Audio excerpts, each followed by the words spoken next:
Hello everyone and welcome to part 2 of the mini-series on Malt with Jamie Ramshaw and Dan Cooper from Simpsons.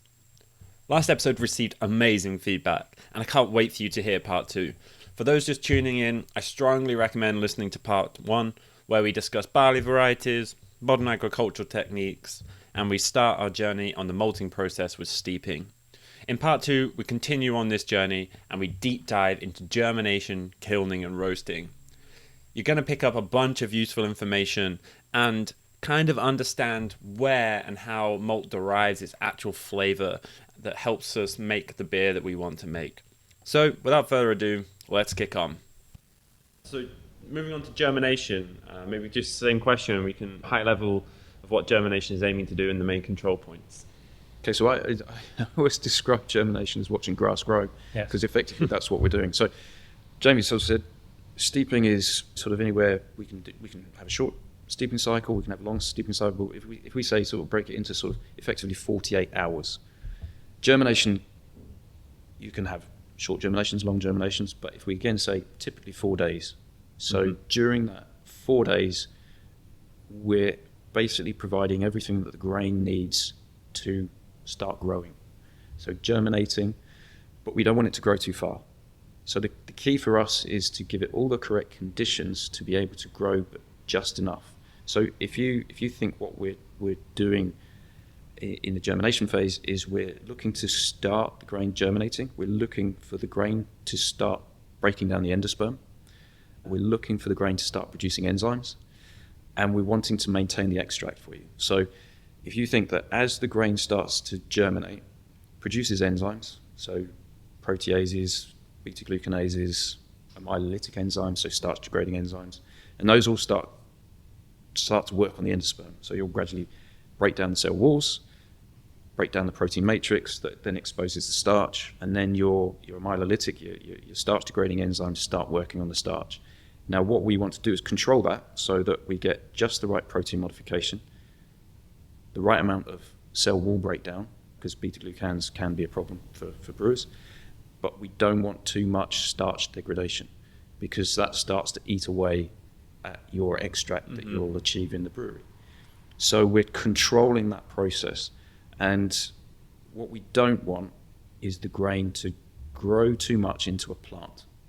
So although I say we're looking at it as a process where we're watching grass grow, we don't want it to grow into grass, because if it does, that's gone too far and we're starting to lose extract. So it's a fine balance between sort of allowing the grain to grow, but allowing the grain not to grow too far. And what are the conditions that you're looking for?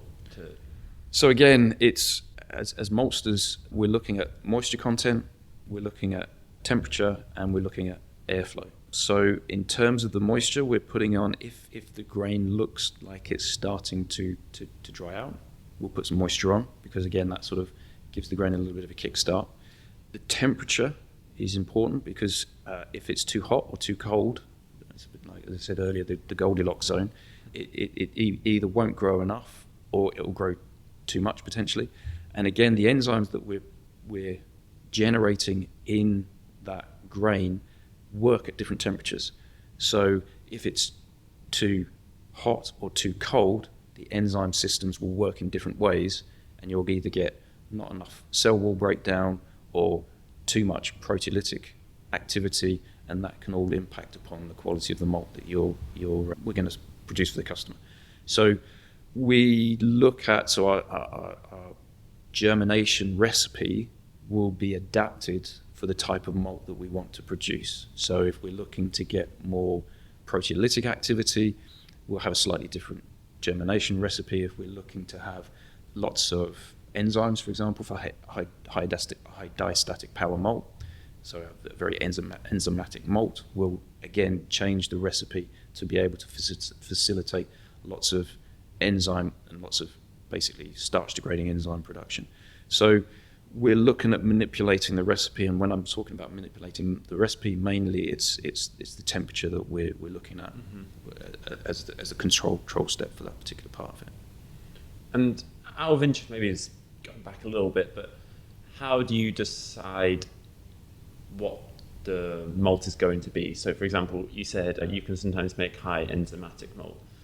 where does that come from? Is that one big customer requiring that? Or so I'm trying to think again on a craft brewer scale, I'm thinking, how do they know what you make a batch? Basically, here, one batch from Tivitshire will make about 90 tonnes. So we'll make 90 tonnes of extra pale ale malt, and it'll go to silo, and then from there it can be distributed to the bagging line, or it can go off-site. And they're all aiming, so extra pale malt is like, that's just one recipe, so to speak, or one idea, one philosophy, that this is what we're trying to do with this malt, and then... It's a bit more nuanced than that. Yeah. You know, I would say sort of you're playing tunes with the germination to try and achieve the right malt quality, but there's still flexibility within the process. So you can, in some respects, sort of, because the kilning process, which obviously we'll come to, is the bit that really sets the characteristics of the malt. So you can sort of say, right, I'm going to be producing, I don't know, sort of like an extra pale ale malt. And then you sort of think, actually, no, I've got a requirement for just a standard ale malt, higher colour. So you can change your process and say, right, it's going to kiln. I've decided I don't want extra pale. I want just a standard ale. And you'll change your kilning recipe, and so you'll be able to change the characteristic of the malt.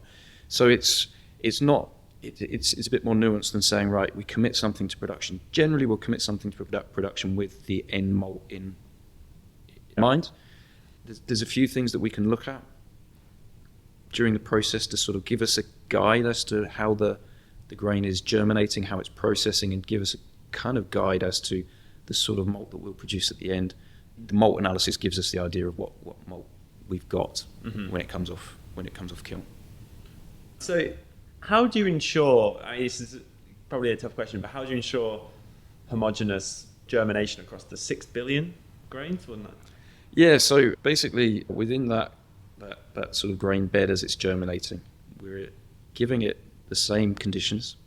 But one of the things that we have to do, because if you imagine in our germination vessels, the grain bed would be up to a metre deep. So across that grain bed, each of those grains will be exposed to slightly different conditions. So the grain at the bottom of that grain bed, because we're pumping fresh air in at the bottom, will be slightly potentially cooler than the grain in the middle of the bed. So one of the things that we're doing all the time is we're sort of, not all the time, but we're periodically turning the grain. And that sort of like keeps the grain moving and gives us that ability to be able to try and make sure that everything is homogenous within that batch. But as I say, the process conditions that we're trying to expose the germinating barley to, so the moisture levels, the temperature, the airflow, we try to make it as consistent as possible. Must be quite difficult, but again, it always is, isn't it? Yeah. As again, brewers can relate to how difficult it can be. Yeah. Moving on to kilning, so high level of what kilning is aiming to do in the main control points. Yeah, okay, so kilning, as I said earlier, it's sort of like the step where we effectively are setting in what the end malt quality will be, so the malt type. And it is, I think it's sort of, each step is critical, but I think the kilning is the real sort of, the step where we're sort of saying, this is an ale malt, this is an extra pale ale malt. It sort of, to all intents and purposes, what we're doing is we're drying down the grain. So we're taking it from sort of low to mid 40% moisture at the end of germination down to 3.5% to 5% moisture dependent upon the malt type. So we're stabilising it, so we're making it microbiologically stable, because if we have supplied you with green malt, it wouldn't last very long. I mean, we do supply some distinct customers with green malt. They have to use it very, very quickly because it will spoil very, very quickly. So we're making it microbiologically stable. We're also making it chemically stable. So we're stopping all the actions, the activities of germination, so there'll be no more enzymic activity, there'll be no more endosperm breakdown. We're stabilising the product by reducing down the moisture. But the other important thing is we're introducing colour and flavour. And that's the bit that makes malt, I think, sort of a unique product, is because we kiln it and a lot of chemical reactions happen during that kilning process that create colour and flavour. And that's the bit that is important to you as brewers, because if you are producing a nicely balanced beer with lots of mixtures of malt, yeast and hop flavours, a good malt characteristic gives a nicely balanced beer, and that's the kilning. That's what happens during the kilning. So applying the right temperature at the right time to give you the flavour and colour, but also to maintain the functionality. Yeah, I'd just say, so you kiln actually at a cold temperature to start off with, to take the moisture out to such a point that when the temperature increases for the flavour development, the enzymes have actually been stabilised. Yeah. So they're not damaged when the heat increases because the moisture has been reduced to a certain point of that. So the free drying, and then you get to the break point, and then you turn the heat up. Yeah. So kilning is not a static process. So it's not like the grain goes to the kiln and we're just heating it. It's quite a dynamic process in terms of the temperatures that we're exposing the grain to. And as Jamie said, one of the key things for us is that you need those enzymes in your process to be able to continue breaking down the starch. If we just whack a whole load of heat through the grain, we would dry it very, very quickly and save. Imperial malt. But it doesn't Very have much dark enzymes. Munich, basically. That's what you've made. Yeah. You don't have much in the way of enzymes. And so in terms of converting that starch into fermentable sugars, it's not going to be much use to you. So the kilning process is quite a dynamic process. We're controlling the temperature, we're controlling the airflow to be able to give us the right set of conditions to give the right quality of malt. The temperature of the air off the kiln gives us the indication of when to change the temperature of the heat going into it. Yeah. And basically that's as the moisture in the grain changes. The natural break point where the temperature suddenly rises, where we're no longer evaporating free water from the bed. So it depends how much detail you want to go into the kilning, but as Jamie says, there's kind of like different phases of the kilning, and there's sort of the free drying, which is a very long period of low temperature kilning, where we're driving off huge amounts of water. It's a lot of the free moisture that's around the grain that's easy to drive off, and we need to do that again to preserve the enzymes, because if we have got heat, moisture and enzymes, basically the heat and the moisture will knacker your enzymes, so they just denature your enzymes. So we need to remove the moisture first. So you've got a long sort of slow, low temperature kilning, and then as Jamie says, you hit the break point. So we're looking at there's the temperature of the air going on, and then the temperature of the air going off. So typically, if you're sort of saying the first phase of the kilning will be sort of potentially a temperature anywhere between 55 to 60, depending upon the type of malt that we're producing, and it will be at that temperature for a prolonged period of time. But the air coming off, so the air coming off at the top of the kiln, would typically be coming off at around about 30 degrees. So there's a temperature drop across the grain bed, which is due to the evaporative cooling of that water being driven off by the kilning phase. So your air off is around about sort of 30 degrees, and then at a point you've driven off a lot of the moisture, the air off temperature increases, and you get a break point where it's an inflection in that drying curve where the air off temperature starts to rise, and that's when you know that you can start to increase the temperature. So you go from sort of 55 to 60 and you gently ramp up the kilning temperature. Again, depending upon the malt type that you're producing, you could go up to sort of like an air on temperature of 80 or an air on temperature of 90, and that then starts to drive off that sort of moisture that's embedded in the grain. And I sort of call that the forced drying phase, because we're having to put a lot more energy in to drive off that last bit of moisture. And we can recover the exhaust from that, and it'll go back down and heat the air into the kiln. Yeah. Yeah. So we've got a heat exchanger, glass tube heat exchanger, so the incoming air is warmed by the outgoing air so that we can recover some of that heat. Yeah. Yeah. And the kilns are indirectly heated. Yeah. Because of NOx gases to minimise nitrosamines. Yeah. So obviously nitrosamines are a carcinogen, so food safety issue. And if you've got sort of nitrous oxides going through the grain bed, interacts with the amino acids within the grain, creates this NDMA, nitrosamines. So this was a problem back in the 70s where a lot of the kilns were direct fired. Made that connection between the nitrous oxides in the exhaust gases coming off the burners and the interaction with the grain in the germination bed, and now all of the kilns are indirect fired. So you've got no contact between the heat gases from the gas burners and the actual air that goes through the germination bed. I think the original fix for that before they did the indirect heating was burning sulphur, and that would stop nitrogenous. And you the still grain looks amazing. Yeah, but you still have to burn sulphur in certain areas. So if you say in an area of sort of air pollution, so certainly some maltings are in industrial settings, and you can get high levels of NOx in the atmosphere, and so you would then burn sulphur just to as a safety, a sort of blanket really, to make sure that you don't get any nitrosamines forming in the malt. So certain maltings that have been in industrial areas, we would have had to have burned sulphur. Fascinating. I didn't know that. Is there any additional challenges in making low colour malt in comparison to like a higher coloured malt like Munich or anything? Is it any different, or is this? Munich, one of the funny things about Munich, I think Munich came about due to a lack of control in kilning. In effect, you actually put the heat, you bring the heat up before the break point. So you're starting to put heat in when there's still moisture in the grain. So in effect, you're kind of making small amounts of crystal in the grain as opposed to in a roasting drum. Yeah. That's really how you make Munich. And I'd imagine it came about really because they didn't have the controls. But that's back in, I can't remember the history of it, but when you look at it, sort of 17, 1800s, maltsters couldn't make pale ale malts, because you had no control of the kiln. So you're burning coal or anthracite or whatever to peat to fire your kiln. You had no ability to control the temperature, and so everything tended to be high colour.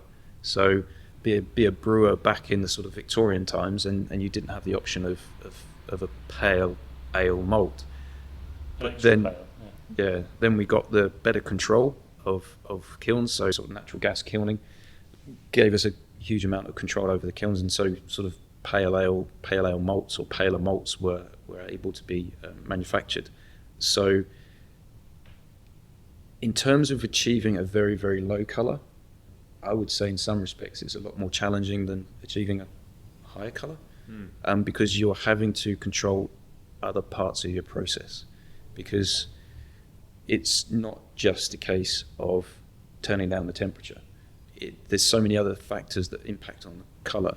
We talked about Planet as a variety earlier on being very proteolytic, and the challenge of using Planet to make a low colour malt, simply because it's proteolytic. You get a lot of soluble nitrogen forming during germination, and to generate colour, you need carbohydrates and you need soluble nitrogen. So if you've got lots of soluble nitrogen floating around in the grain, you will get lots of colour. So Planet never lent itself to this sort of move towards very, very, very low coloured malts. So it's a challenging malt to produce. And going on the back of that, we could actually kiln it in such a way to keep the colour down for a Planet, extra pale, but it might actually have the potential of a boiled wort colour that's actually very high, because we've actually passed that potential on to you by not creating that colour on the kiln. Interesting. And that's a good point in terms of knowing the malt analysis and understanding the malt analysis, because visual colour is done on an unboiled wort.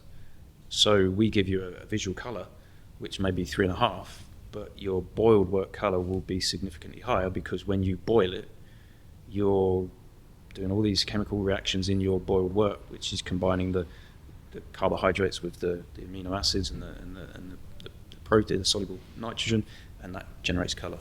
And every brewery has a different copper. It's fed in a different way, which means every single brewery will create a different colour off that malt.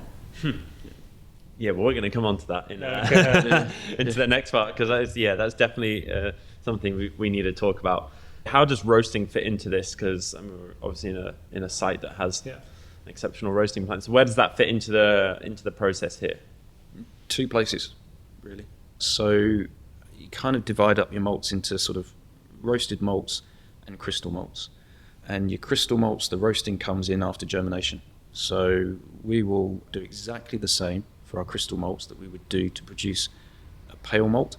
So we will steep it, we'll germinate it, but then rather putting it onto the kiln, we'll take it and put it into the roaster. Mm-hmm. And so we'll take that green malt and we'll put it into the roaster, expose it to the high temperatures, and we get our crystal malt. Sounds very simple, but there's a lot of skill that goes into creating a good malt, a good crystal malt, and it's all about. Careful how many parameters you talk about. I'm not going to talk about. It's all about how you trademark on crystal T50. It's all about how you process that grain. But so the crystal malt is roasted green malt. For our higher coloured roasted malt, so your brown malts, your pale chocolates, your blacks, chocolate malt, we're basically steeping, kilning the malt, and then roasting the kilned chip malt. Huh. So what the chip malt, dextrin malt that we sell to breweries now, that they use for mouthfeel because of the high protein content, that's what you roast to make blackened chocolate. And that's the difference between a roast barley. Just by breaking that endosperm down a little bit, you don't get the burnt ashtray kind of thing you get off a roast barley. Yes. So if you get that flavour in your black malt, then there's roast barley in your black malt. It shouldn't be there. That burnt roasty flavour shouldn't be there. That is interesting. You could go on to the...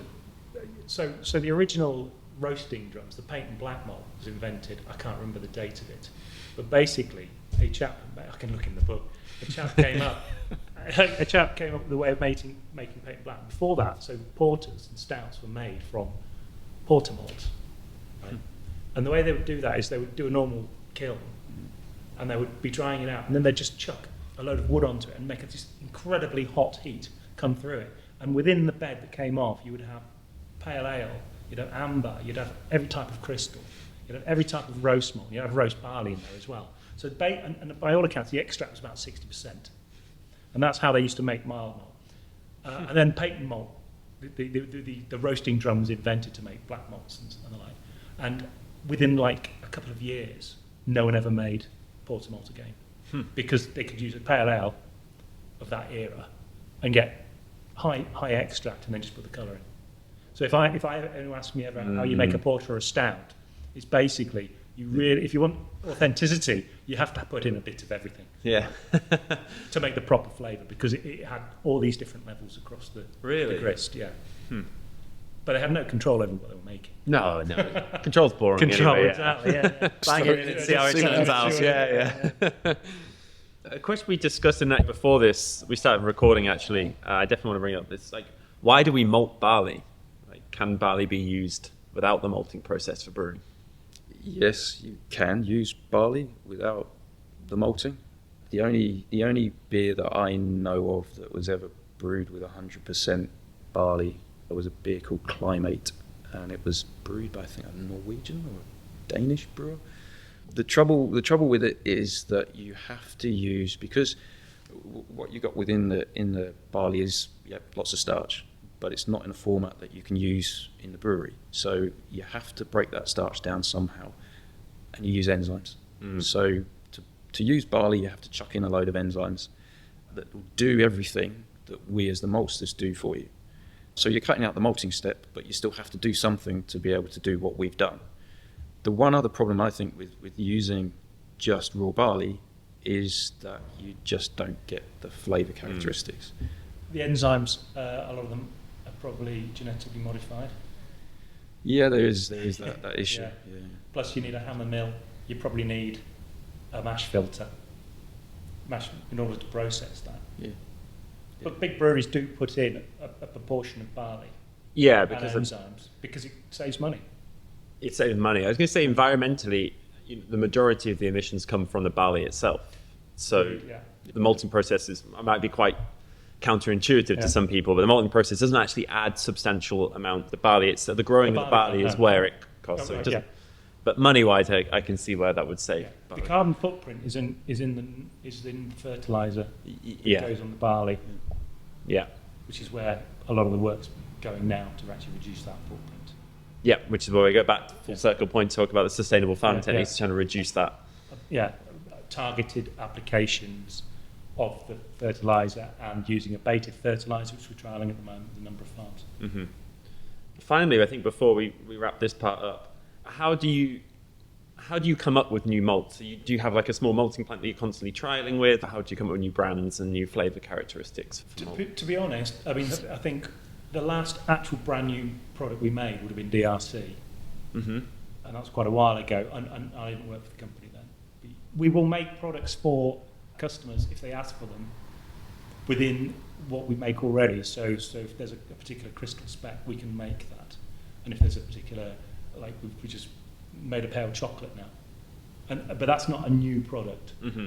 And a lot of that's down to the size of this site, because it's quite limited. It's stuck between a railway line and a road, and houses at each end. And there isn't a great deal of storage for lots and lots and lots of new products. But we are now getting to a point, as we walked in, you would have seen some silos going in, that we are already talking about some MPD on some new products. It's the market that leads that. We wouldn't come up with them. At the moment, we would look to see what's out there that we don't have to increase our portfolio. And also we have certain customers who'll be asking for certain products at a scale that we could... At a scale, of course, yes. Yeah. Otherwise, yeah, it's quite interesting. You don't see loads of new types of malt coming out. So I was wondering if it's like quite a difficult MPD process if people... It is, well, I suppose it is and it isn't. But the challenge is that we're talking about such big batch sizes, such big volumes, that it's not, dare I say, it's not commercially viable for us as a maltster or for you as the end user to sort of like spend a huge amount of time creating sort of very new products when there's no demand. It's all about making sure that there's a customer who wants it. So if we produced some kind of completely wacky sort of malt, saying that the roast house, you can do a batch of 2.5 tons. Yeah. But you still got to make the green. Yeah. You still make 30 tons of green for it. Yes. So then you've got 30 tons of making all these different things. Then you've got to go and find a market for it. Yeah. I guess there's a bigger market for paler malts than there is darker malts at the moment. Yeah. I mean, a lot of there's a real lean to lower and lower colour. Yeah. Yeah, I can see that. But that's not to say that sort of the innovation part, you can sort of do smaller batch sizes, you can get small pilot maltings, you can get small pilot roasters. There is that ability to be able to do it. But I think really it sort of reflects what the customer wants rather than sort of us driving that process, I think, at the moment. Yeah. Because I think it's driven by the market and what you're wanting. And at the moment, certainly, the driver for us is the market's wanting lower colour. Yeah. The food industry, we do with the crystals and those, we will do MPD for a food customer. And they'll say we'd like something like this, and we'll go and try and make it for them. Yeah, in a way, malting products are kind of limited. If you look at portfolio, go on the Simpsons Malt website and look at the varieties, there's not a lot of gaps, really, for a brewer to be looking at. It covers, you can basically make whatever flavour you want out of everything. So I'm thinking now, I don't even know what that MPD would look like. The opportunity is in not necessarily barley, because as you say, I think because barley is our stock and trade, we've got all the flavours and characters pretty much covered off, but it's those other raw materials. Golden naked oats. Yeah. Which is a crystal oat. Crystal naked oat. That's pretty crazy. What it is. This is the world's greatest thing. That's what golden naked is. Oh my God. Amazing product. Most of it gets eaten. Oh, it's so good. It's like Coleman's. They got rich on the mustard that's left on the plate. So then golden naked oats all eaten by the brewer when you flash it in. Yeah, I was going to say nothing gets left on the plate with the GNO. Yeah. But it is. It's bowls of that. I loved it. That's where I think the kind of like the potential is in some of these other cereals and the opportunities that you can get different flavours, different characteristics from those cereals. And I think that's perhaps where the interesting bit will be, is how we do have partners in the food industry that we're kind of working with on that. And maybe the sustainability side. Malt is a big part of a brewer's overall emissions, so I think there'll be something they would look at in the next, in a way that's not new product development, but that's existing product development, but that'll be a big part, I think, is that sustainability focus, which I know you guys are already doing a great job of. I've seen the report, it's on the website. Check out the report. Yeah, the report is excellent for anyone who's curious. So, is there anything else you want to add to this part? I was going to go back to barley. What we didn't mention was viability. although when we're buying barley, we're looking at the nitrogen spec and we're getting the moisture in. The viability, you can't make malt from dead grain, basically. So the viability has to be above a certain point. We won't accept it. We're 98%, which is one of the highest in the industry. So that's a very important thing when it comes in. And I suppose that's one step we missed out, which was really quite an important step, which is our intake. And our intake specs. Because that's I mean, one of the things I suppose with malting the barley is that at each step of the process we're removing variability. So if you sort of think barley, you've got fields and fields of barley being grown, a huge amount of variability. We bring it into the intake. We've got a specification against that barley, which is nitrogen, the main thing, moisture. But we'll also look at things like screening retentions. So how big the grain is, how bold it is. Has it got lots of sort of husk and stuff that's fallen off that we don't want? And then germination. So we do a germination test. So intake is quite a key part of the process, because we sort of like verify that the quality of the raw material coming onto site is going to produce good quality malt. So I think it matches what we've agreed the grower's going to supply us. Okay, that's everything for part 2 on the mini-series of Malt with Simpsons.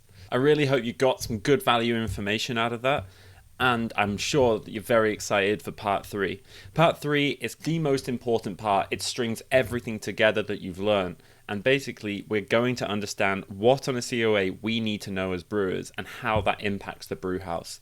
There's going to be a bunch of things in that episode that are going to surprise you, so I guarantee that it's going to be a good listen.